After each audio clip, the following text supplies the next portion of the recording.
नमस्कार मंडळी, स्वागत आहे तुमचं पुन्हा एकदा आपल्या एका मोठ्या ब्लॉगमध्ये. तर आत्ता आम्ही सगळे चाललो सोमनाथ दर्शनासाठी आणि सकाळ सकाळ छान असं वातावरण झालं, मस्त पाऊस वगैरे येतो आहे. आत्ता बंद झालं आहे, मोर ओरडत आहेत, मस्त आवाज येत असेल तुम्हाला. आणि आता आम्ही निघतो. चल, माशा आल्यात सगळ्या.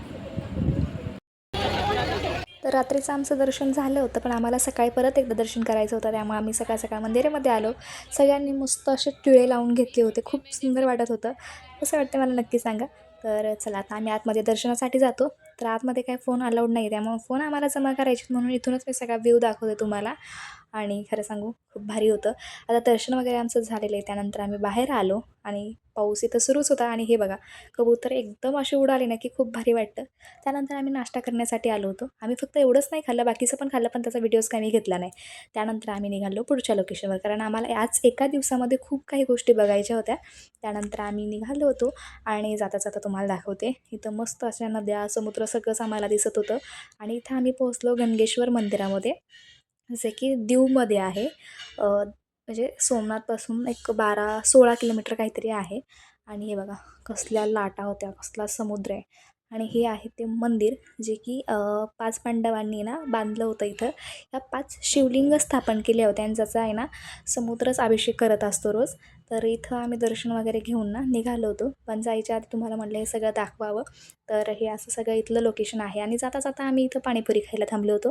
पप्पा जशी कधी पाणीपुरी खात नाही, पण आज अवराजून इथं थांबले होते पाणीपुरी खायला. मग सगळ्यांनीच खाल्ली आणि त्यानंतर आम्ही निघालो पुढे. आणि मला इथलं आहे ना एक आश्चर्य वाटलं, म्हणजे इथली घरं आहेत ना खूप वेगळी आहेत, म्हणजे आपल्यापेक्षा इथल्या घरांची रचना खूप वेगळी आहे, कलर वेगळे आहेत. त्यानंतर इथे आहे ना हे खुकरी मेमोरियल म्हणून आहे. आणि ही एक बोट आहे जी की बघण्यासाठीच आहे. आम्ही काय आतमध्ये गेलो नाही, कारण इथे तिकीट होतं आणि आम्ही 15 लोकं होतो, त्यामुळे आमची काय अशी इच्छा नव्हती जाण्याची. बाहेरूनच आम्ही बघितलं सगळं आणि आमच्याकडे वेळ पण नव्हता तेवढा. ते सगळं बघत होतो आम्ही. बाहेरून मस्त फोटो वगैरे काढले. आणि हे ना समुद्राच्या पाण्यामध्येच आहे ही बोट उभी केलेली. असंच पर्यटन म्हणूनच आहे. याच्या मागचं कारण वेगळंच आहे काहीतरी, पण ते आम्ही बघून निघालो पुढे, कारण आम्हाला मेन ठिकाणी यायचं होतं. तर आम्ही इथं दीवमध्ये ना हा दीव फोर्ट आहे बघा. दीव दमन जे आहे ना त्यातलं हे दीव आहे. आणि हा पोर्तुगीजांचा किल्ला आहे. तर ह्याची स्टोरी मी ना डिस्क्रिप्शनमध्ये टाकते, नक्की जाऊन बघा. तिकीट वगैरे घेतले आणि आम्ही निघालो होता किल्ला एक्सप्लोअर करण्यासाठी. तर म्हटलं चला तुम्हाला सुद्धा आम्ही इथूनच दाखवते, कारण जे इथं येणार नाहीत त्यांनी इथूनच व्हिडिओमधून बघा. तर इथून स्टार्टिंग आहे. आणि हा किल्ला खरंच खरंच खरंच खूप मस्त आहे, म्हणजे ना मला खूप जास्त आवडला आहे. तर तुम्ही पण बघा. आता पुढे पुढे मी दाखवतेच. मी जास्त काही एक्सप्लेन करत नाही, कारण करण्यासारखं माझ्याकडे एवढं काही माहिती नाही आहे. पण इथली रचना, कलर्स, बनवण्याचं म्हणजे त्याचं मागचं रिझन वगैरे जे आहे ना ते सगळं मी तुम्हाला डिस्क्रिप्शनमध्ये देऊन टाकते. तुम्ही ते जाऊन बघा. आणि जे काही मला पॉईंट दाखवायचे आहेत ना, म्हणजे जे मला कळालेत मी तुम्हाला सांगेल ते.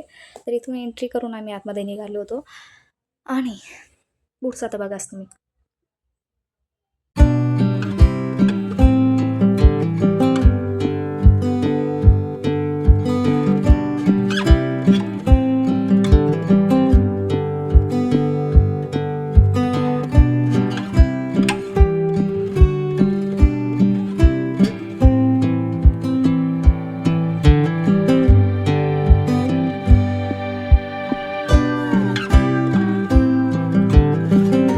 तुम्हाला हा ब्लॉग कसा वाटतो आहे ना, मला कमेंट करून नक्की सांगायचं आहे.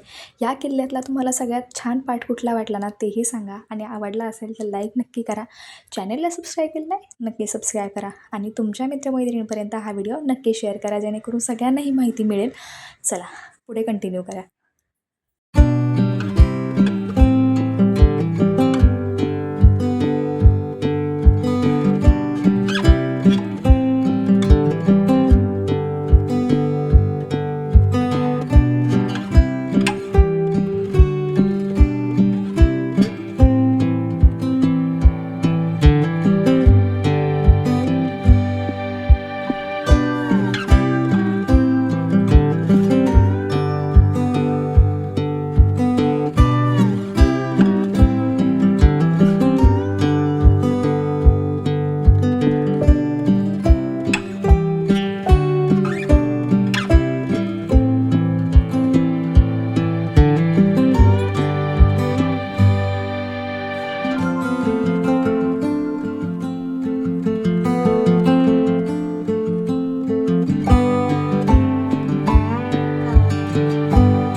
इथं मी दोन्ही साईडचा कॅमेरा ऑन केला आहे. म्हटलं आपलं पण तोंड जरा दिसलं पाहिजे. तेवढ्यात पप्पा आले मागून.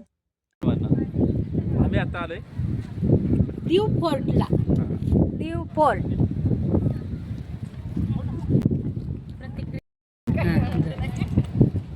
इकडे तुमची प्रतिक्रिया द्या जरा. कसं वाटते आल्यावर? लय गरम गरम वाटत.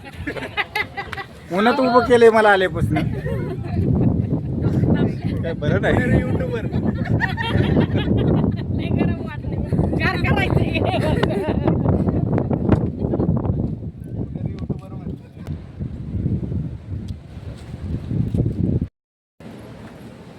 तर आत्ता आम्ही पोहोचलो आहे दीव फोर्टवरती, जो पोर्तुगीजांचा किल्ला आहे.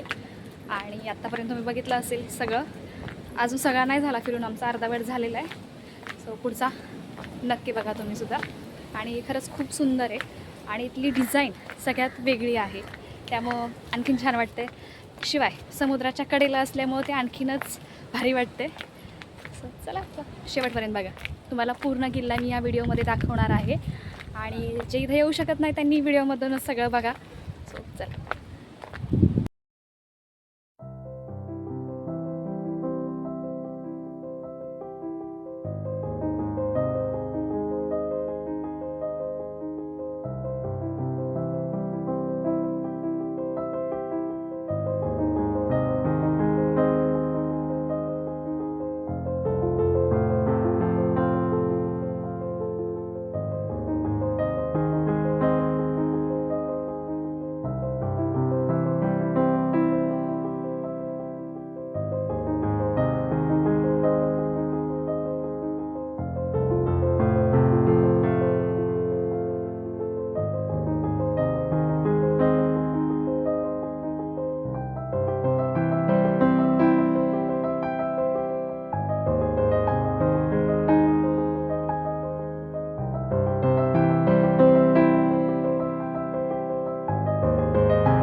तर आत्ता जिथं मी आली ना, तर हा सगळ्यात उंच फ्लोअर आहे, म्हणजे सगळ्यात शेवटचा टोक आहे किल्ल्याचं.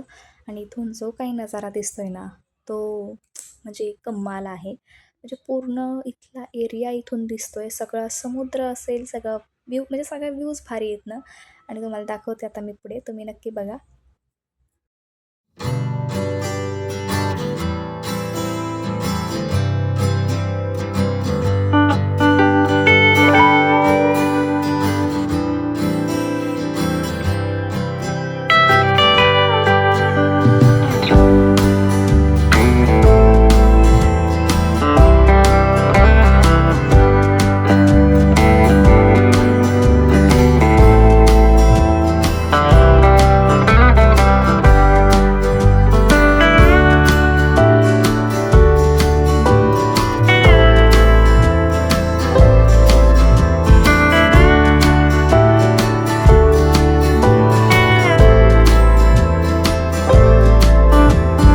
आता पुढे जे तुम्हाला मी दाखवते ना, हे ना पाणीकोठा जेल आहे, जे पोर्तुगीजांचं बांधलेलं आहे.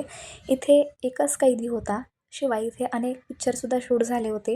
आणि असा हा किल्ला आहे. त्यानंतर आम्ही निघालो होतो पुढच्या आमच्या लोकेशनसाठी. त्यासाठी आम्हाला रेल्वेने प्रवास होता रात्रभर. आणि आम्ही ते स्टेशनवरती आलो होतो. चला बाय बाय.